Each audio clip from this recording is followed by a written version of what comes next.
दिल्ली में विधानसभा चुनाव के साथ साथ मिल्कीपुर में उपचुनाव का भी ऐलान हो चुका है। आखिर किस तारीख को चुनाव होगा, नतीजे कब आएंगे मिल्कीपुर चुनाव के, और साथ ही कि आखिर कौन किस पर भारी पड़ेगा, योगी आदित्यनाथ या फिर अखिलेश यादव, किसकी जीत होने वाली है। और सबसे बड़ी बात यह कि आखिर वहां का चुनाव क्यों टाला गया था, हाईकोर्ट मामला कैसे पहुंचा था और हाईकोर्ट से मामला कैसे सुलझा, ये सारी बातें करेंगे आज। नमस्कार, मैं आपके साथ के राणा, न्यूज संवाद देख रहे हैं आप। दिल्ली विधानसभा चुनाव की तारीखों का ऐलान हो चुका है और सबकी नजरें इसी बात पर टिकी हुई थी कि आखिर कब दिल्ली में विधानसभा के चुनाव होंगे। तो चुनाव आयोग ने आज प्रेस कॉन्फ्रेंस की और तारीखों का ऐलान कर दिया है। 5 तारीख यानी कि 5 फरवरी एक ही फेज में दिल्ली विधानसभा का चुनाव होगा। 8 तारीख को यानी कि 8 फरवरी को नतीजे आएंगे दिल्ली विधानसभा के। अब आप हमें कमेंट करके जरूर बताइएगा कि आखिर दिल्ली में किसकी जीत होगी, आप इसको लेकर क्या सोचते हैं और आपको क्या लगता है किसकी हवा या किसकी लहर चल रही है, कमेंट करके जरूर बताइएगा। अब बात कर लेते हैं मिल्कीपुर की। मिल्कीपुर में उपचुनाव होना था जो उस समय पर जब महाराष्ट्र में विधानसभा चुनाव चल रहे थे। उसी समय पर उत्तर प्रदेश में क्योंकि 10 विधानसभा पर उपचुनाव होना था लेकिन 9 पर ही उपचुनाव हो पाया था, मिल्कीपुर उपचुनाव नहीं हो पाया था। आखिर उसको लेकर क्या मामला था वो भी आपको बताएंगे और हाईकोर्ट वो मामला कैसे पहुंचा था। लेकिन अब मिल्कीपुर में भी दिल्ली विधानसभा के साथ ही चुनाव होंगे। मिल्कीपुर उपचुनाव भी 5 फरवरी को ही मतदान होगा और 8 फरवरी को जब दिल्ली के नतीजे आएंगे तब ही मिल्कीपुर उपचुनाव के नतीजे भी घोषित किए जाएंगे। लेकिन अब मामला क्या था, हाईकोर्ट कैसे पहुंचा, ये आपको बताते हैं। साथ ही 17 फरवरी को जो है नामांकन की तारीख है और 5 फरवरी को मतदान और 8 फरवरी को रिजल्ट आएगा।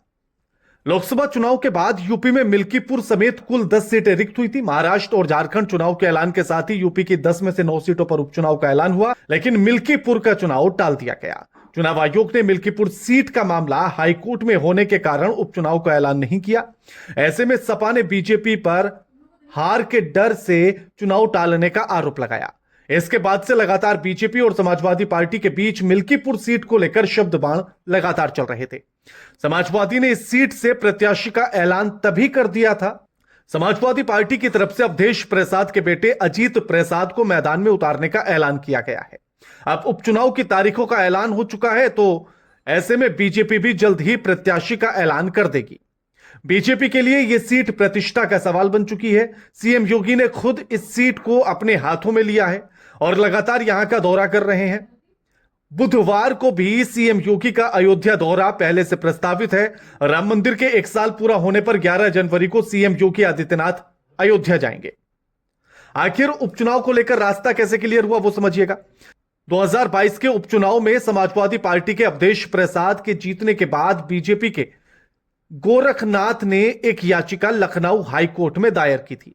गोरखनाथ का आरोप था कि अवधेश प्रसाद ने नामांकन पत्र के साथ जो हलफनामा लगाया है उसके नोटरी का लाइसेंस पहले ही एक्सपायर हो चुका है। ऐसे में नामांकन अवैध है। उन्होंने अवधेश प्रसाद को अयोग्य ठहराने की मांग हाईकोर्ट में की थी। इसी बीच अवधेश प्रसाद जब लोकसभा का चुनाव जीतकर सांसद बने तो मिल्कीपुर सीट से इस्तीफा दे दिया। सीट खाली हो गई, लेकिन हाईकोर्ट में याचिका लंबित होने से चुनाव आयोग ने इस सीट पर उपचुनाव का ऐलान नहीं किया। समाजवादी ने भी इसे मुद्दा बनाया। बीजेपी पर हमला किया गया। हार की आशंका में चुनाव टालने का आरोप लगाया गया और इसी बीच चुनाव का रास्ता साफ करने के लिए गोरखनाथ दोबारा हाईकोर्ट पहुंचे, अपनी याचिका वापस लेने की अपील दायर की। हाईकोर्ट से याचिका वापस लेने की अनुमति मिलते ही यहां पर चुनाव का रास्ता साफ हो गया है।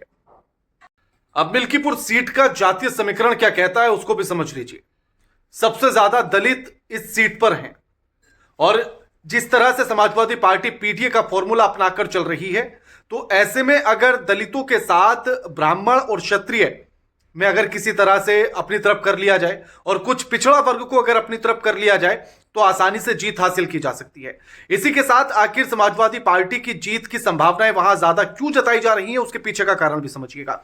यहां जो पूरा जातीय समीकरण है वोटों का उसको देखिएगा।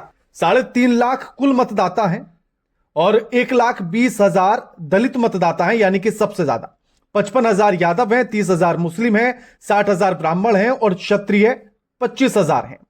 अब ऐसे में अगर दलित और मुस्लिम वोट को मिला लिया जाए और साथ में यादव वोट को मिला लिया जाए तो 55 और 30 85 तो यही हो जाते हैं। और साथ ही जो है अगर दलित वोट भी इस तरफ शिफ्ट हो जाता है तो लगभग 2 लाख के आसपास मतदान हो जाएगा। तो यानी कि एक तरफा जीत इसीलिए देखी जा रही है। वहां वैसे भी अवधेश प्रसाद जब जीते थे 2022 में तो उसका कारण यही था, लोकसभा चुनाव में जीतने का कारण यही था। और अब जो है अवधेश प्रसाद के बेटे अजित प्रसाद को चुनावी मैदान में उतारा गया है समाजवादी पार्टी की तरफ से। अब देखना यह होगा कि आखिर बीजेपी किसको चुनावी मैदान में उतारती है। साथ ही अगर 2022 का आंकड़ा भी अगर आप देखेंगे कि अवधेश प्रसाद किस तरह से जीते थे तो उनको जो वोट मिले थे वो 1,03,905 वोट मिले थे, यानी कि 49.99%। वहीं बीजेपी के प्रत्याशी बाबा गोरखनाथ को 90,567 वोट मिले थे, यानी कि 41.83% वोट ही मिले थे। अब इसी आधार पर अगर दलित, यादव और मुस्लिम एक साथ हो जाते हैं तो एक बड़ी जीत हो जाती है। ब्राह्मण और क्षत्रिय अगर थोड़े बहुत आ भी जाते हैं तब भी कोई दिक्कत नहीं है, और नहीं आते हैं तब भी जीत की संभावनाएं नजर आती हैं। इसमें एक और सबसे बड़ा पॉइंट यह कि अगर अभी तक तो बीजेपी और समाजवादी पार्टी का ही हम देख रहे हैं कि आमना सामना होगा, लेकिन अगर इसी बीच बसपा अपना कैंडिडेट उतारती है या नहीं उतारती है, चंद्रशेखर आजाद वहां से अपना कैंडिडेट उतारते हैं या नहीं उतारते हैं, अगर ये दोनों भी अपना कैंडिडेट उतार देते हैं तो फिर किस तरह से दलित वोट का बंटवारा होगा। बहुजन समाज पार्टी किस तरह से कितने वोट काटेगी, आजाद पार्टी कितने वोट काटेगी, ये अभी देखना होगा। इसी से पूरा समीकरण तय होगा, क्योंकि पिछली बार 9 की 9 सीटों पर बहुजन समाज पार्टी ने भी उतारा था और चंद्रशेखर आजाद की पार्टी ने भी प्रत्याशी उतारे थे। अब देखना यह होगा कि मिल्कीपुर पर मायावती अपना प्रत्याशी उतारती है या नहीं उतारती है, चंद्रशेखर आजाद अपना प्रत्याशी उतारते हैं या नहीं उतारते हैं। उनके उतारने के बाद ही अपना प्रत्याशी पूरा समीकरण बदल जाएगा। कांग्रेस को लेकर संभावना यही है कि वो समाजवादी पार्टी को ही अपना समर्थन देगी। पिछली बार जब उपचुनाव हुए थे 9 सीटों पर तो तब भी कांग्रेस ने अपना समर्थन समाजवादी पार्टी को ही दिया था। अब ऐसे में सिर्फ यही तय करेगा कि मायावती और चंद्रशेखर आजाद अपना प्रत्याशी उतारेंगे तो दलित वोट किस तरह से बटेगा, और अगर ये नहीं उतारते हैं तो फिर सीधे तौर पर समाजवादी पार्टी को कोई भी दिक्कत होती हुई वहां पर नजर नहीं आ रही है। बाकी आप कमेंट करके जरूर बताइएगा कि मिल्कीपुर के समीकरण को लेकर आप क्या सोचते हैं, किस तरह से देख रहे हैं, हमें कमेंट करके जरूर बताइए। वीडियो को लाइक कीजिए, शेयर कीजिए और चैनल को सब्सक्राइब करना मत भूलिएगा। नमस्कार।